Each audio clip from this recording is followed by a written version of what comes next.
The other day, I was talking with my producer, Thal, on how humans perceive each other. Thal was saying that when people remember their friends and loved ones, it's all in very broad strokes. We're apt to miss finer details, remembering instead certain features that stand out. Haircuts, glasses, jewelry. I myself have been rendered unrecognizable to casual acquaintances just by shaving off my beard.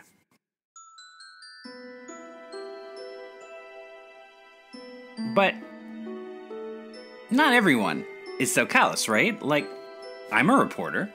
It's my job to notice things. Surely, I remember more of the people I met. I'm no Sherlock Holmes, but I get by. So Thal asked me, had I noticed that my friend Magda, who had met Thal a handful of times by now, had I noticed that Magda always wore a scarf? As in, had I noticed that every single day of our friendship, Magda had worn a scarf around her neck? Well, I don't know how much time you have, but there's quite a few in here. This is one of 3 closets. So, well, this one, this pink one, it's kind of translucent, but opaque enough just for the right purposes. I got this one at a fair downtown. There's a bunch of artists had set up carts in the street, and I just couldn't leave it there. Well, and then there's this one. This one is very light, good for summer days. This is Magda showing me her scarves in her apartment. Magda has a vast scarf collection. She has more scarves than anything else, and I will be honest with you, Thal was right. I never noticed that she wore a scarf every single day. Every single day. Every single day. Yes. Ever since I moved here. What happened when you moved here? Well, I got a new job, and I got a new apartment, and I got bitten by a vampire. This is Jared Axelrod, and you are listening to the voice of Free Planet X.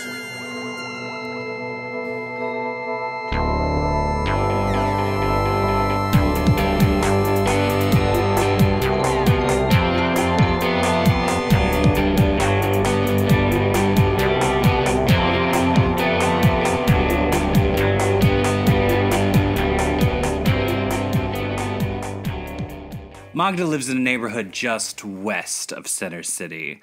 It's affectionately been dubbed V-Town. You can see why someone who's never lived in a big city before would gravitate toward this neighborhood. There's a lot of night spots and old, funky buildings. There's a real artsy vibe to the place. And it's cheap. Perfect for a young professional like Magda. So it was my first night in the city, and I didn't know anyone, and my job hadn't really started yet, so I decided to go out and go into this dumb, 80s club, and they're playing, Bauhaus or something. And there was this woman there, and I just couldn't stop staring at her. It was just something otherworldly about her, you know? I go over to her and we start talking, and at one point the music gets really, really loud, and she motions for me to come closer to her and talk into her ear, you know? So I do, and that's when she just clamps down on my neck. Did it hurt? You know what? It didn't. You'd think something like that would. You'd think it would. After that night, my whole life changed. Lucy, the woman who bit me, Lucy, she was involved in the local vampire community and wanted to introduce me around, kind of. Show me off to her vampire friends, and I just didn't want any of that. I didn't want to be a part of this subculture, you know? But you said you didn't have any friends when you moved here. Yeah, but I didn't want those friends. Lucy declined to be recorded. But her enthusiasm can perhaps be forgiven. Not everyone who is bitten by a vampire will turn into one. Many people are bitten and never realize it. Contained within a vampire's saliva are enzymes that work both as an anesthetic and as something that hampers short-term memory creation. Combined with another enzyme that promotes healing, most people walk away from a vampire bite with nothing more than a feeling of lightheadedness and a hickey they can't quite explain. But for someone like Magda, it's more than that. About 10% of the population react differently to the bite of a vampire. Over the next few days, their skin becomes very sensitive to sunlight and tightens, giving a more youthful appearance. There's a significant increase in pheromone production. Their body no longer creates hemoglobin, necessitating the injection or drinking of blood. And they grow fangs. Oh god, the fangs. The fangs were a nightmare. They're retractable, but when they first come out, you don't know how to send them back. So they're just out there for days. I barely spoke to people. I couldn't open my mouth. I was just so afraid that someone at work would notice. Lucy helped me pull them back, but even now I worry. Like, can you see them? How about you? Does the bus driver notice?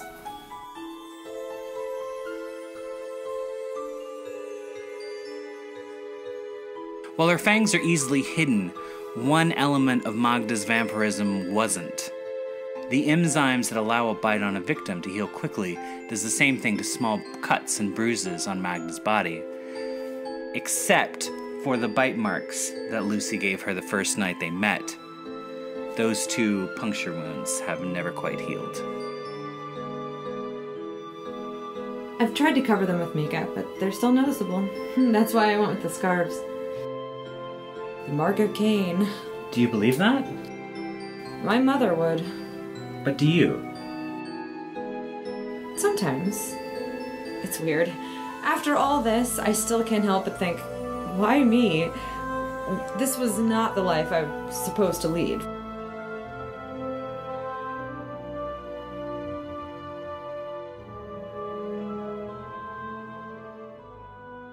Well, as near as we can tell, people who have the genetic predisposition to be turned are also most likely to be attracted to vampire pheromones.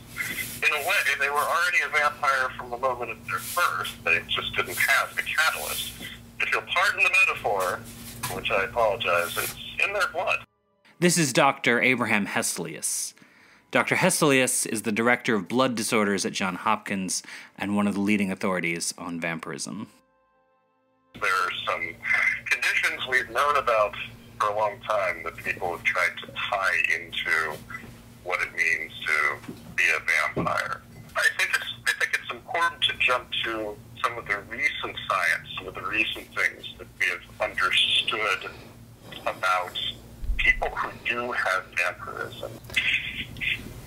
Is being afflicted with vampirism, or just having vampirism, I'm still working on the right terminology, is that anything to be ashamed of, in your opinion? Is that a cause for shame? Or, I guess, there's people been talking about quarantining those with vampirism and separating them from the rest of society. Is that necessary?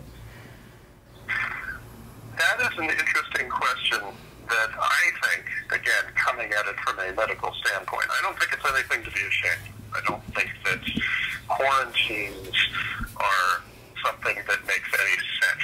Again, even though these syndromes that we've recently identified appear to be due to infectious agents, in and of itself, that does not mean that we should, in my opinion, limit the rights of the people who unfortunately are suffering from these disorders. There is a social stigma that has been with this in terms of not allowing vampires to, say, travel internationally, not able to donate blood, even though we've had excellent tests that can detect vampirism, and maybe even processes that are being developed to try to remove it from the blood supply.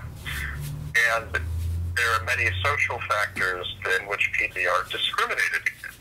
even in the medical establishment. For instance, sometimes folks who have vampirism, if they need a particular surgery, there may be a surgeon who says, I don't want to do surgery on this patient because it's too risky for me, when in fact, if they do all the usual things that you do, say when you do a surgery with gowns and with gloves and with masks, and you're careful with your technique, then there really is no increased risk of anything from those patients to, say, that medical provider compared with anyone else.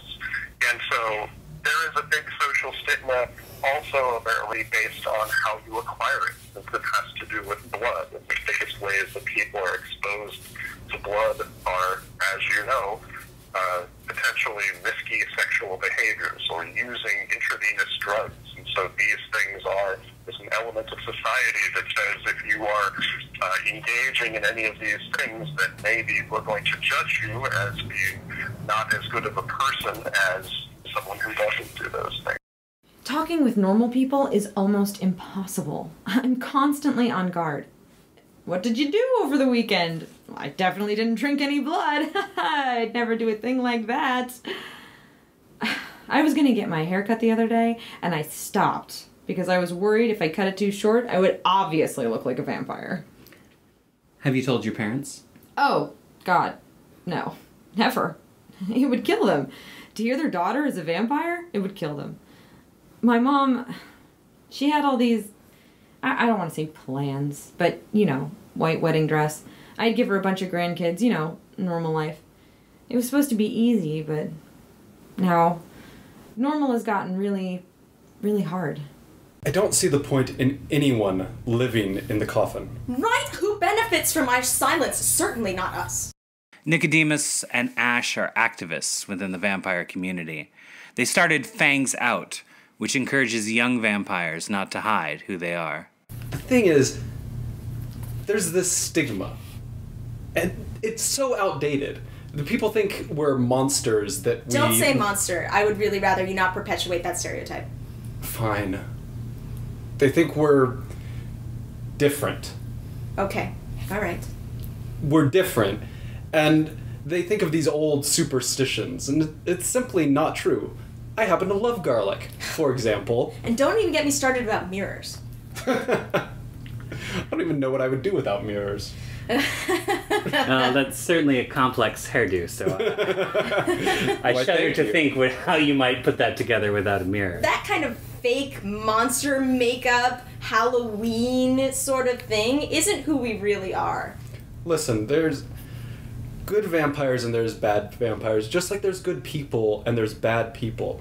But look at the numbers.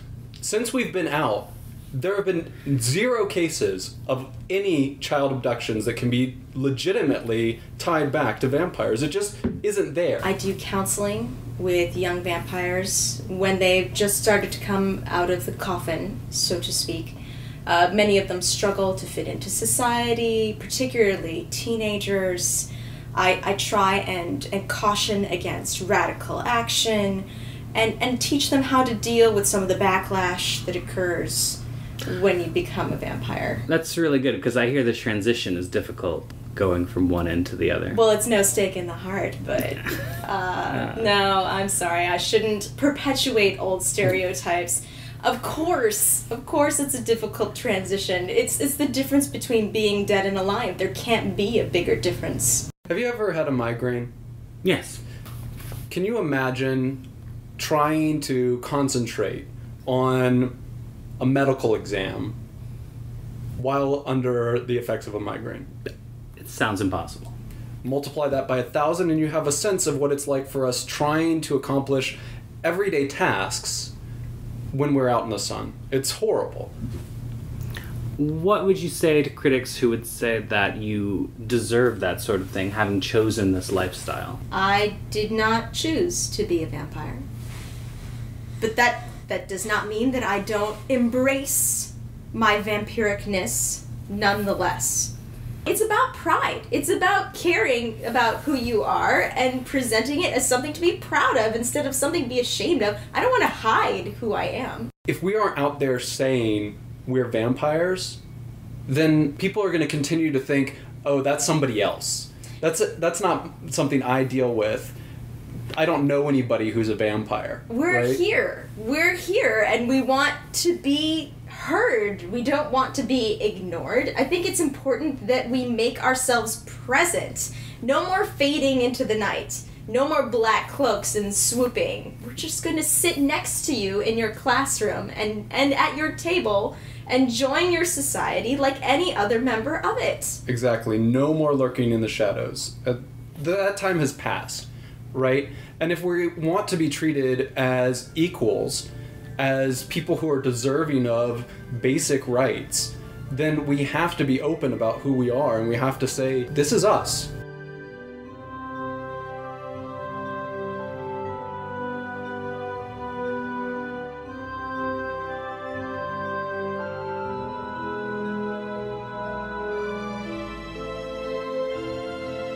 For most of the vampires in V-Town, the dramatic clothes and fanciful posturing are badges of pride, but not for Magda.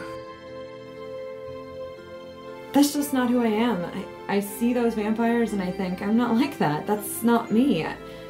I wear earth tones. So it doesn't feel right when you're with Lucy? No, it's not. That may be the worst of it. When I'm with Lucy, it's like, it's a natural thing. It's like who I've always been. But you don't feel comfortable admitting that to others? I just don't want it to change how they see me. As a vampire first. I'm more than that. So Magda wears her scarves. Her co-workers, friends, and family don't have any idea how she spends her nights. It's a difficult separation, and Magda isn't sure how long she'll be able to keep it up. I can't help but think, if I hadn't met her that night, my life would have been completely different. Do you wish you hadn't met her? No. Never. She's the best part of my life.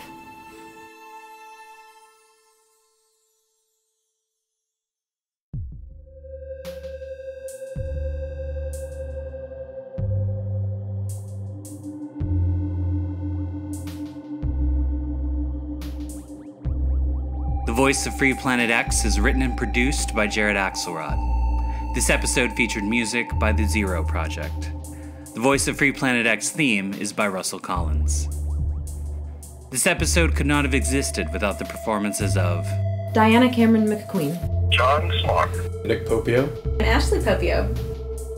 and the support of listeners like you.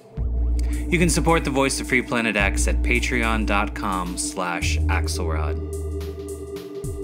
You can subscribe to The Voice of Free Planet X via iTunes, Stitcher, or by plugging in the feed at planetx.libsyn.com. The Voice of Free Planet X is distributed by GPR. GPR. GPR. Galactic Public Radio. Thank you for listening.